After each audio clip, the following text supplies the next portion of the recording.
Okay, guys. Hey, coming back to you. I wanted to finish up that last video. It messed up on me, and I apologize about that.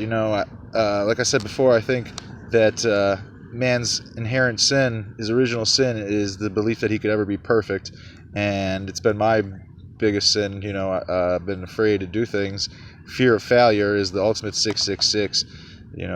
FOF. F is the sixth letter, O is the 15th letter, F is the sixth letter. That's the ultimate 666, and it creates a lot of procrastination. And I don't want to do that anymore, so I'm just going to go with things, and if they don't end up perfect, not a big deal. All right, so let me finish off with a few ideas, okay? And first of all, I said we were entering a new age, right? And that is the age of Aquarius. But like the other ages, in the zodiac, the Diac, it's going to be paired, and it's going to be paired with Aries. So God has a couple of aces up his sleeve. All right? And that Aries is key because free energy is what this thing is all about. The E is in the air, the air E's.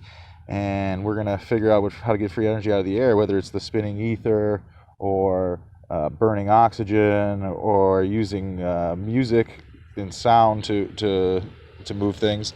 We'll figure it out, in this new age. And the other thing I want to say is that the Trump-Pence ticket, this is the 7 trumpets blaring, the signaling of the new age.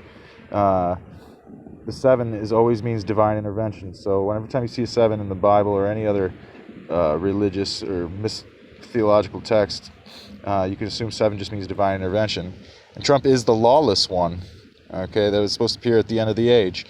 Well, lawless, if you use the L code, goes inverted, is sell the wall. Okay, so he was the one trying to sell the wall. He's the lawless one. And then I want to talk about that cabal of Kabbalists for a second. The cabal of Kabbalists are the people who made the model. The Kaaba in Arabic is the cube.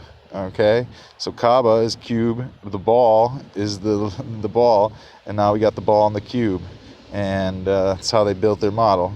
The Masons. It's all about that right angle. All right, and I forgot to answer the question: is Ra L? No, Ra is not L. And it's funny, the first people that worship the bull is the Minoans, and my no answer is for this question: is Ra El? No, Ra is the sun, L is Saturn. One of the great tricks of the heliocentrists is that they don't actually worship the sun; they worship Saturn. All right, and then I want to talk about why I believe in the jester, why I believe Jesus is the jester. Like I said, Lord inverted is droll. Droll is a jester.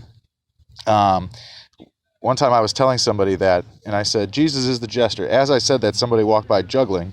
And the other reason I believe that is because when I was young, going into high school, I went to a football camp where every school had about 30 kids there.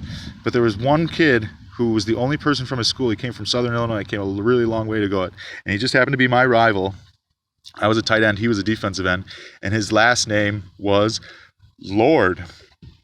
Okay, so I feel like I was meant to uncover that idea, and here I am doing it. And I want to talk about the marble, because in order to mar the bull, we need to make fun of the blue marble and start talking about how we may live in a marble. Okay, and then last but not least here, Bob Nodell. This was really all for you, and I wanted to tell you that I think you're Nodell for a reason. If everybody remembers Dell from Beyond the Imaginary Curve, he's one of the best flat earth activists. And Bob really doesn't like to get out on the streets and flat smack people, but maybe if he's got the story I told, he'll do it. In some ways, I feel like I am the IC, the Immaculate Conception, and I can do instant conversions, the other IC. So, people need to hear the story more than they need to hear the science, I think. So the story is what helps. Hopefully my stories will help people. Is there anything else? I can't remember. Let's leave it at that.